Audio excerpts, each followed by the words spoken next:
자, 신법에 의한다라는 거죠. 그래서 유리한 신법이 적용된다. 이게 원칙인데 더 중요한 건 그게 신법이 적용되지 않을 수도 있다는 거죠. 언제? 신법에 부칙, 경과 규정을 두어서 종전 행위는 구법을 적용한다. 즉 신법을 배제한다라는 내용이 들어갈 수 있다는 거죠. 이거는 당연히 가능합니다. 따라서 먼저 부칙, 신법 적용 배제 여부와 관련된 부칙이 있는지 여부를 따지고 그게 없으면 신법이 적용되는지 검토를 해야 된다는 거죠. 다만 계속범의 경우에 계속범은 실행행위 종료 시점에 법률이 적용되어야 한다. 그런데 법률이 개정되면서 그 경과 규정, 부칙에서 뭐라고 정하고 있냐면 개정된 법 시행 전 행위에 대한 벌칙 적용은 구법, 종전 규정에 의한다라는 경과 규정을 두고 있다면 개정법 시행 전 행위는 개정 전 법을, 개정 이후 법은 개정법을 각각 적용한다라는 게 이제 판례의 태도인데, 요 판례인데, 자, 요 판례 무슨 얘기냐 보시죠. 관리사무실 무단 용도 변경 사건입니다. 자, 피고인은 오피스텔 관리소장이었어요. 그런데 신고하지 않고 근린생활시설 중의 일부인 이 부분을 관리사무실로 용도를 변경했다라는 거죠. 신고 안 하고. 건축법상 허가를 받지 아니하거나 또는 신고를 하지 아니한 경우 처벌이 대상이 되는 건축물의 용도 변경 행위는 유형적으로 용도를 변경하는 행위뿐만 아니라 다른 용도로 사용하는 것까지 포함한다. 다른 용도, 관리사무실 용도로 변경했잖아요. 따라서 역시 처벌 대상이 되는 용도 변경 행위다라는 거죠.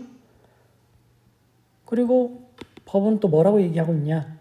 허가를 받지 않거나 또는 신고를 하지 아니한 채 건축물을 다른 용도로 사용하는 행위, 지금 이 관리소장의 행위요. 이 행위는 계속범의 성질을 가지는 것이다. 자, 용도를 불법으로 변경했죠. 그러면 불법 용도한 대로 계속 쓰잖아요. 계속 불법이 이루어지고 있는 거죠. 즉 계속범입니다. 계속범. 그런데 계속범의 행위 종료시는 언제죠? 우리 행위시법주의가 원칙이잖아요. 행위시법주의가 원칙이죠. 행위시법주의. 행위시는 언제죠? 행위 종료시죠.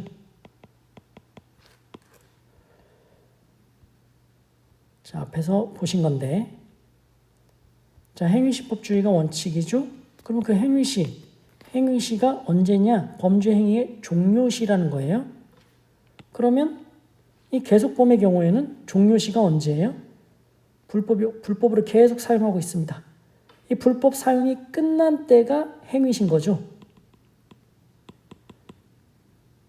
따라서 이때 시행되고 있는 법을 적용하는 것이 행위시법주의인 거죠. 이게 원칙이죠. 이게 1조 1항이죠. 이게 원칙인데, 자, 요 판례, 경과 규정이 있다는 거죠. 요 판례는, 자, 보시죠. 일반적으로 계속범의 경우 실행행위가 종료되는 시점에서의 법률이 적용되어야 할 것인데, 자, 방금 말씀드린 요거예요. 계속 불법 용도로 사용하고 있습니다. 계속범이죠. 그러면 어떤 법이 적용되어야 하느냐? 이 불법 행위가 끝나는 때, 행위 종료시, 이때 시행되고 있는 법을 적용하는 게 원칙인 거죠. 1종 2항으로 갈 것도 없습니다. 그냥 이게 행위시법주의 당연한 법 적용인 거예요. 따라서 계속 불법을 이렇게 사용하고 있는데 이 중간에 법이 바뀌어. 그러면 1조 2항을 생각할 게 있나요? 아닙니다. 이때가 행위 종료시기 때문에 행위 종료시는 행위시법은 개정법이에요. 따라서 1조 1항에 따라서 그냥 개정법을 적용하는 게 행위시법주의인 거예요. 그런데 지금 그 얘기죠. 계속범의 경우 실행행위가 종료되는 시점에서의 법률이 적용되어야 할 것이 맞지만 그 부칙에서 경과 규정에서 뭐라고 써 있냐면 법 시행 전 행위에 대해서 대한 벌칙 적용에 있어서는 종전, 구법 규정에 의한다는 경과 규정이 있으니까 이때는 어떻게 해? 이때에는 개정된 건축법이 시행되기 전 행위에 대해서는 개정 전 건축법을, 그 이후의 행위에 대해서는 개정 건축법을 각각 적용한다라고 판시하고 있습니다. 그래서 비판이 많죠. 이 경과 규정을 따질 필요가 원래 없습니다. 왜? 그냥 행위시법 주의에 따라서 이때 행위시법이 개정법이니까 1조 1항에 따라서 그냥 개정법만 적용하면 되거든요. 그런데 이 판례는 경과 규정에 만약에 개정 전 행위에 대해서는 개정 전 법을, 개정 이후의 행위에 대해서는 개정법을 적용한다라는 경과 규정이 있으면 이렇게 나눠서 전 행위는 구법을, 개정 이후의 행위는 개정법을 각각 적용해서 판단한다라고 지금 이 판례가 얘기를 하고 있는 거죠. 그래서 이것이 관리사무실 무단용도 변경 사건이다. 부칙에서 만약에 이렇게 전행위는 종종규정, 이렇게 경과 규정이 있다면 개정 전행위는 개정 전법을, 개정 이후 행위는 개정법을 각각 적용한다라고 판시했다라는 것. 이게 요건 거죠. 그림으로 보면. 그러니까 개정 이때 계속 불법 용도 변경을 하고 있는 거예요. 계속범인 거죠. 이때 법이 개정됐어요. 근데 경과 규정에 개정 전 행위는 개정 전법을, 개정 이후는 개정법을 적용한다라는 경과 규정, 즉 부칙이 있으면 이렇게 나누어서 개정 전 행위는 구법을 적용하고 또 개정 이후의 행위는 개정법을 각각 적용한다라는 것이 대법원의 태도라는 거죠. 지금 방금 보신 관리사무실 무단 용도 변경 사건입니다.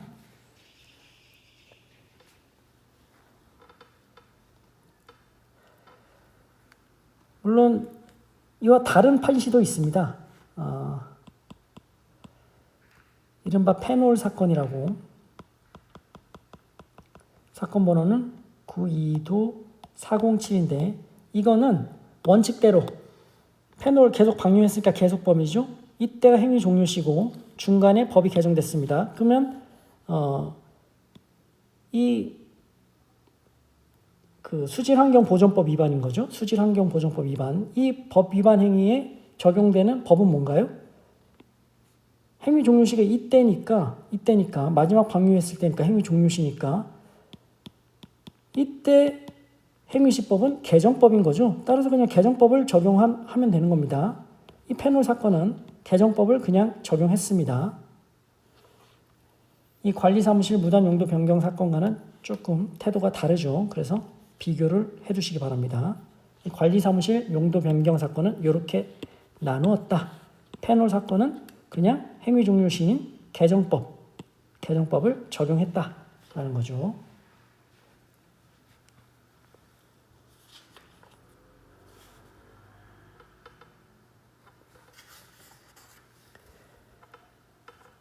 자, 이 정도로 정리를 해 두시기 바랍니다. 자, 마치겠습니다.